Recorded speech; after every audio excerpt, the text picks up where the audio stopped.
Guest जसे खुश होऊन गेले ना की एकदम भारी वाटतं माहितीये. हॅलो, मी कविता. तर काल कोको हाऊसला होती बुकिंग. मग आमची तयारी सकाळपासूनच चालू झाली. उठलो, रेडी झालो आणि गेलो पहिले मच्छी घ्यायला. आधी मांदेली घेतली आणि नंतर गेलो आमच्या नेहमीच्या दुकानात म्हणजे हिराबाई सी फूड्सला. मस्त ही मोठी सुरमई घेतली. मावशी मच्छी कापतच होत्या तर ही चिल्ली पिल्ली लगेच आली आपला वाटा घ्यायला. आणि घरी जाता जाता मला दिसला हा वानर.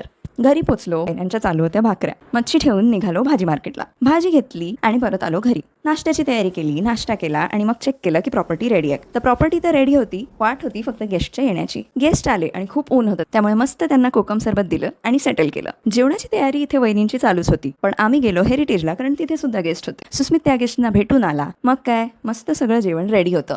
कोलंबीचा रस्सा, सुरमई फ्राय, मांदेली फ्राय, व्हेजवाल्यांसाठी पालक पनीर, छोले, भाकऱ्या, डाळ भात, गोडात मोदक. जेवण लावलं, आम्ही पण जेवलो आणि जेवून गेलो परत मार्केटला कारण संध्याकाळी कौल फ्राय हवं होतं. मग त्याचं सामान आणायचं होतं.